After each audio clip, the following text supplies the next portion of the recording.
करमन की गत न्यारे न्यारे है उद्धव जी। करमन की गत न्यारे कोई करम माँ हीरा माणिक कोई करम मापणा कोई करम कठाणा। कर्मनी कत न्यारी ओधवजी कर्मन की गत न्यारी। કર્મ કેવા કરેલા છે એની આપણને ખબર હોતી નથી. અત્યારે કેવા કર્મ કરી રહ્યા છીએ એની આપણને જાણ હોય છે. હવે પછી કેવા કર્મ કરશું એની આપણને ખબર હોતી નથી. એટલે સંતોએ કીધું છે કે ભૂતકાળને ભૂલી જવા, ભવિષ્યકાળને યાદ ન કરો અને વર્તમાનમાં જીવો. અત્યારે જે સમય ચાલી રહ્યો છે આ સમયની અંદર તમે સારા કર્મ કરો. મારું કહેવાનો તાત્પર્ય એવું નથી કે તમે નકરું દાન જ કરો, નકરું પુણ્ય જ કરો, કે નકરા આવી કથાયું જ કરો, ખર્ચા જ કરો, એવું નથી. પણ મારું કહેવાનું તાત્પર્ય એવું છે કે તમે કર્મ એવું કરો કે તમારા કર્મથી કોઈ પણ માણસ દુઃખી ન થાય, કોઈ પણ માણસ તમારાથી છેતરાય નહીં. આવું કર્મ જો તમે કરેલું હશે તો એ કર્મ સદાને માટે ઊભું રહે છે અને સદાના માટે તમારો સાથ આપે છે. એક ગામની અંદર એક મુસ્લિમ ખેડૂત ખેતી કરે અને પોતાનો નાનો એવો દીકરો 7-8 વર્ષનો કાયમીને માટે એના બાપુજીનું ભાતું લઈ અને બપોરે ખેતરે જાય. પેલો માણસ ખેતરની અંદર મજૂરી કરતો, 2 ટકનું ખાવાનું પણ માંડ પૂરું કરતો. ત્યાં છોકરો જઈ અને પોતાના બાપુજીને ભાત આપીને પાછો વળે. રસ્તામાં એક મોટો જબરો વડ અને એ વડની નીચે આ છોકરો થાકના હિસાબે થોડીક વાર આરામ કરવા બેસે. આનું કાયમીનો નિયમ થઈ ગયેલો. વળતા જમીને આવે, પોતાના બાપુજીની સાથે જમે, પોતાના બાપુજીને જમાડે અને પછી વળતા પાછો વળે. જે કાંઈ વધ્યું હોય તે આ વડના ઝાડ નીચે એક બખોલ, એની અંદર કીડી મકોડી જે કાંઈ રહેતા હોય એ આ વધેલું અનાજ બધું એને ખવડાવી દે. એક દિવસ બરાબર અહીંયા થોડીક વાર આરામ કરવા આડો પડ્યો અને એને નીંદર આવી ગઈ. પણ નીંદર એવી ચડી ગઈ કે એને કાંઈ ખબર નથી. અને સૂર્ય તો એક જગ્યાએ રહેતો નથી, એટલે સૂર્ય નમતો નમતો આ બાજુ આવ્યો એટલે એને તડકો આવવા માંડ્યો. તડકો આવવા માંડ્યો એટલે ત્યાં એક સાપ નીકળ્યો અને સાપે પોતાની ફેણ લઈ અને દીકરા માથે સાયો કર્યો, કારણ કે આની નીંદર ન બગડે એટલા માટે.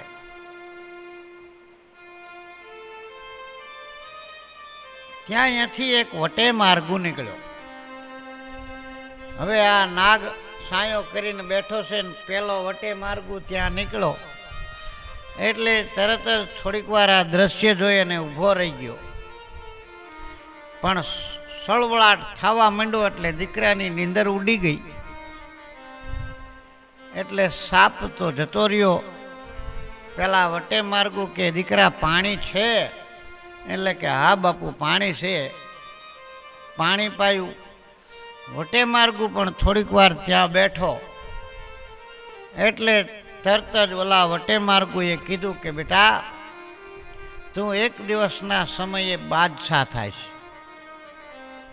એટલે પેલો દીકરો તો દાંત કાઢવા લાગ્યો કે બાપુજી તમે શું વાત કરો છો? તમે તો સંતો કહેવાય, તમારી ગૂઢ ભાષામાં અમે સમજી ન શકીએ, પણ અમારા ઘરની અંદર 2 ટકનું પૂરું ખાવાનું પણ અત્યારે થતું નથી, અને તમે એમ કહો છો કે તું બાદશાહ થાઈશ. એ કે મને એવું લાગ્યું એટલે મેં કીધું, અને હજી પાછો કહું છું કે એક દિવસના સમયે તું જરૂર ને જરૂર બાદશાહ થાઈશ. પેલો તો છોકરો તો એને કાંઈ બાદશાહ થવાની ઈચ્છા નથી, પણ બીજાના દુઃખમાં ભાગ લેવો એટલે બાપુને પાણી પાયું હતું. એટલે કીધું કે બાપુ જે ભાગ્યમાં લખ્યું હોય છે એમ થાય છે. અત્યારે તમારે કોઈ જમવું હોય તો હું મારું ટિફિન તો પૂરું થઈ ગયું છે, પણ તમને બીજું લઈ આવી દઉં. એટલે પહેલાં વટે માર્ગુએ કીધું કે હવે કાંઈ જરૂર નથી.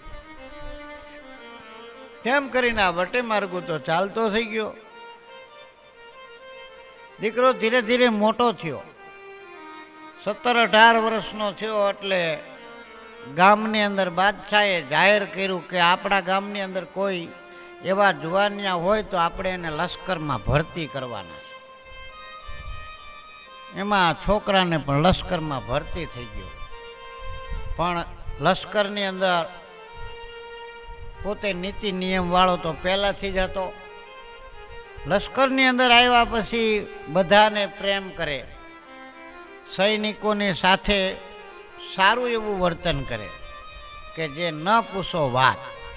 સૈનિકોને બધાને એના ઉપર બહુ પ્રેમ ઉત્પન્ન થાય. આવી જ વાત કરવાની, આવું જ વર્તન કરવાનું, કોઈ દિવસને કોઈને ખોટું ન લાગે એવું બોલવાનું નહીં. આવો એનો કાયમનો નિયમ. બધા સૈનિકોને સ્નેહથી બોલાવે, પ્રેમથી બોલાવે, ભાવથી બોલાવે.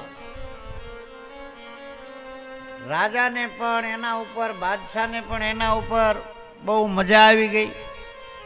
એટલે બાદશાહે તો થોડાક વર્ષ થયા એટલે આને જે બધા સૈનિકો હતા એનો ઉપરી બનાવી દીધો, જેને અંગ્રેજી ભાષામાં કર્નલ કહેવામાં આવે. બધાનો ઉપરી આને કરી દીધો, અને ઉપરી થઈ ગયા પછી આની જવાબદારી તો બહુ વધે. એટલે કોઈ પણ સૈનિકને કંઈ પણ તકલીફ હોય,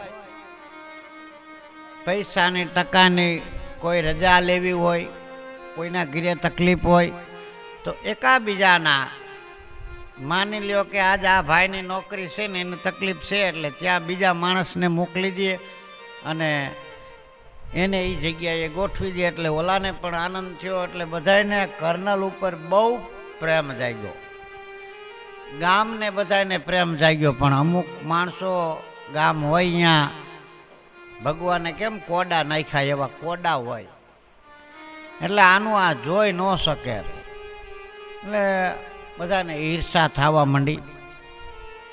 એમાં એક વખત બાજુના રાજ્યની અંદર લડવા માટે જવાનું થયું, એટલે કર્નલને પણ હારે જવાનું થયું. અને આવડા આ જે ખવુરિયા હતા આને મોકો મળી ગયો, એટલે રાજા પાસે આવ્યા.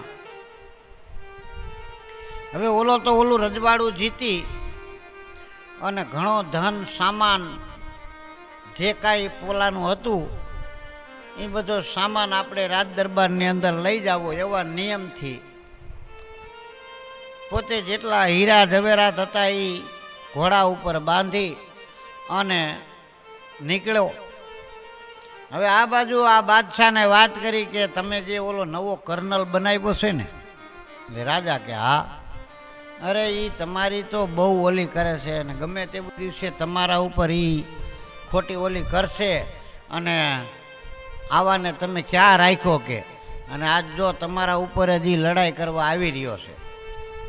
એટલે બાદશાહે તો જે કાન ભંભેરણી થઈ એટલે કાંઈ સાંભળ્યું અને સાંભળતાને સાથે જ પોતાના મનની અંદર કાંઈ વિચાર ન કર્યો કે મેં જેના ઉપર આટલો વિશ્વાસ રાખ્યો છે તો આ બીજાની વાતમાં આવી અને હું જો કાંઈ કરી બેસું.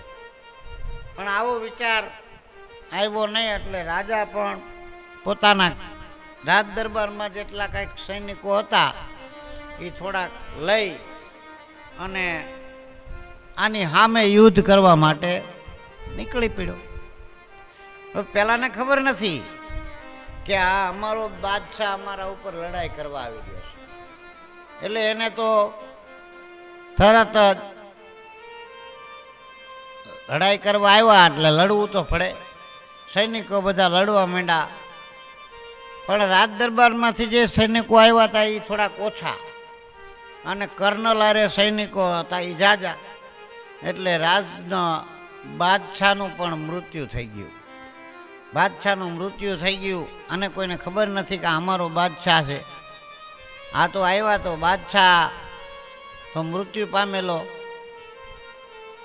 બધાએ કીધું કે એ તો બાદશાહ લડવા આવ્યા હતા.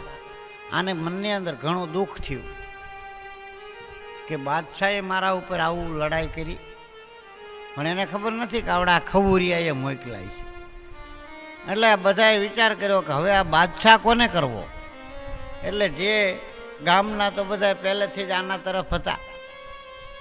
સૈનિકોને બધાને ફૂલ પ્રેમ કરેલો એટલે સૈનિકોના હૃદયની અંદર પણ આ વસેલો હતો.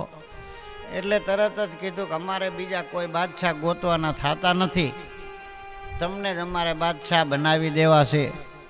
અને આને ખુદને બાદશાહ બનાવી દીધો. એટલે બાદશાહ બની ગયા પછી આને વિચાર થયો કે મારે તો પેલા બાપુની વાત સાચી કે મારે ખાવા ખીચડી નથી હું કહેતો હતો, પણ ભાગ્યની અંદર લખ્યું હતું એટલે હું બાદશાહ તો બની ગયો. તો એમ તમારા કર્મ તમે સારા રાખો તો ઈશ્વર કોક દિવસ તમારી સંભાળ લેશે